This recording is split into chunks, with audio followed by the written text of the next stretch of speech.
if you look at the current times, you see that the challenge that we have in Africa is not political domination, it's not financial domination, it's not cultural domination, but it's a colonized mindset. So the colonized mindset, which he then referred to as the most potent weapon in the hands of the oppressor, is the mind of the oppressed. In other words, a colonized mindset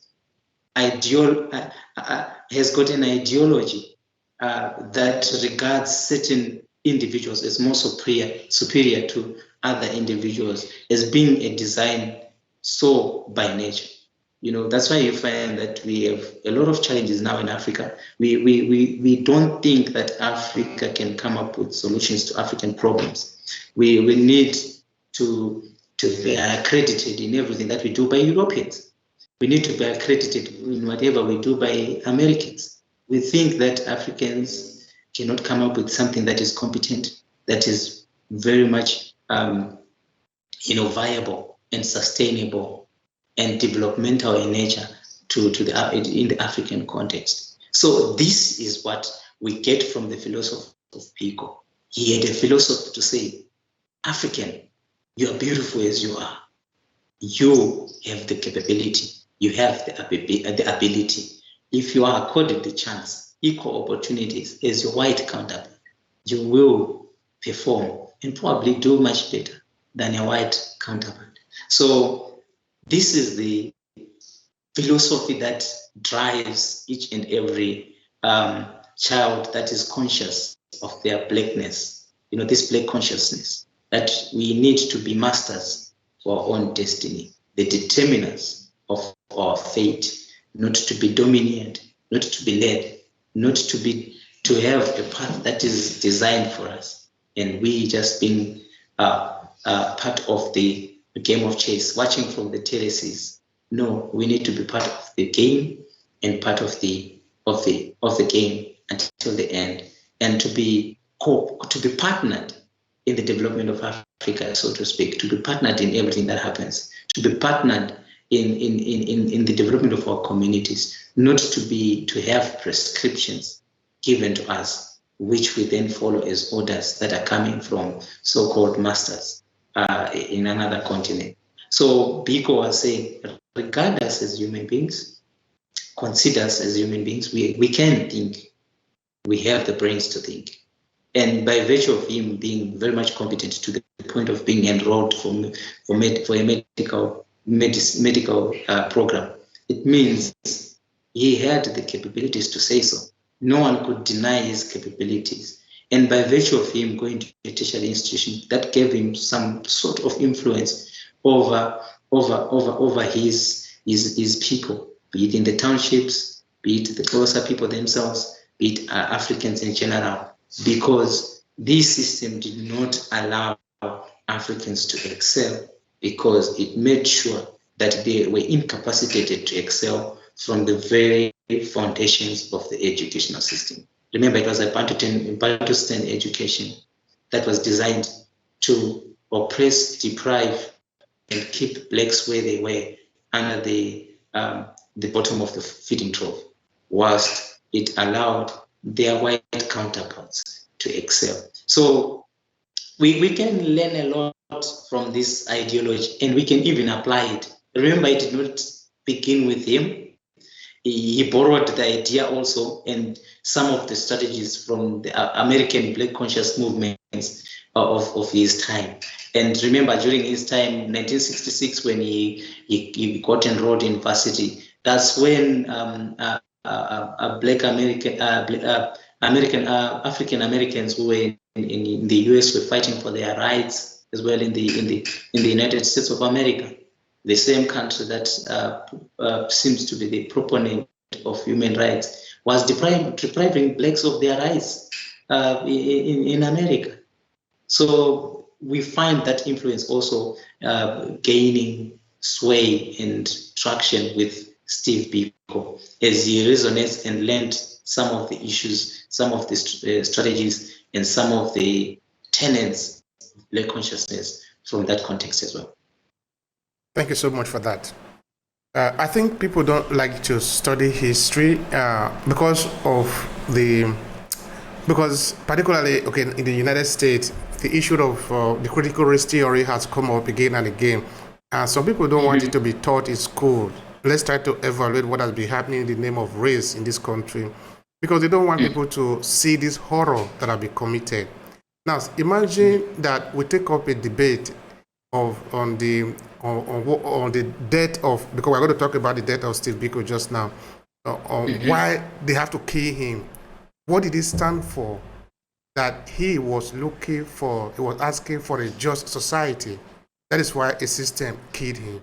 Okay, at this time, we're not even talking of 1,000 years ago. This is something that happened recently. What did other agencies in the world do? Why did they not support if they are actually for justice? Of course, again, we are talking of justice. We cannot get justice from the international system. Africans, we need to understand that. But since they are talking of justice, the Amnesty International, Vatican, for example, they have a lot of power. What did they do to the South African oppressive system so that there can be justice in that place? And of course, all this will become natural question that people will ask if we are talking of maybe the evil that have been committed. So it makes sense why they don't want to talk about race. Let's just forget the past and move on. Of course, we're not really moving on.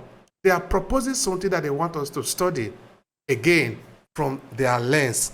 They want us to understand the reality from their end. They filter history and tell us what we should know.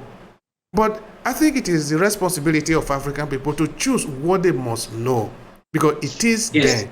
Nobody is coming to help them. Nobody is coming to teach them anything that will lead to their value. If anything, if the teacher is coming from Europe, a European coming to teach Africa, remember that they are going to teach you how you are going to hate yourself and love them the more. That is how it works. It has always worked like this.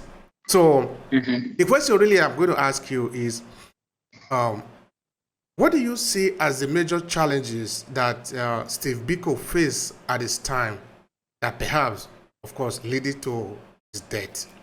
Yeah, indeed, he had a lot of challenges politically. He had a lot of challenges from his peers. The system was very much against that kind of trajectory that he was embarking on. And it really meant that for him to be able to embark on that kind of trajectory, he had to sacrifice certain issues, certain comforts, and he had to sacrifice even time with his family.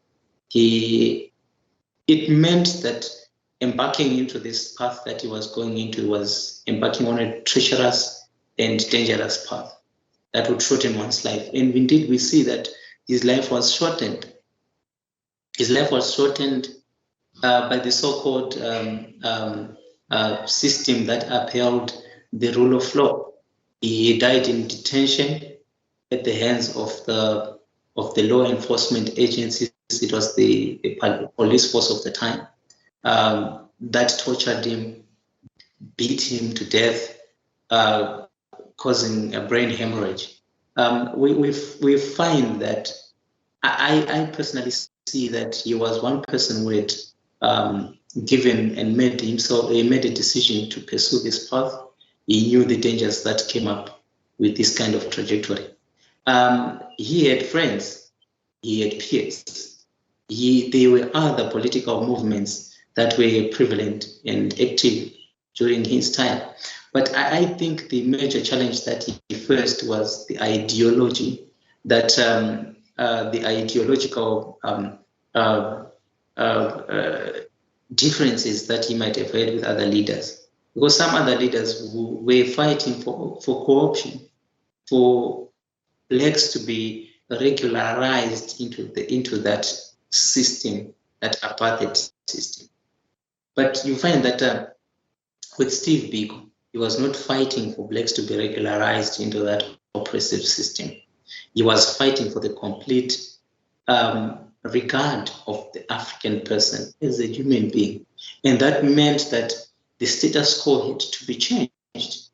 In other words, That meant that psychologically, politically, ideologically, the black natives had to prepare for a situation whereby they are treated equally with the white counterpart. And that also meant that the white supremacist, domineering section of the community had also to rewire, reconfigure their psyche and their psychology to be able to regard a fellow black person as a human being. And I think the major challenge there you find there is that the privilege, whenever privilege is threatened with equality, the one who has been privileged regards that as segregation, you know.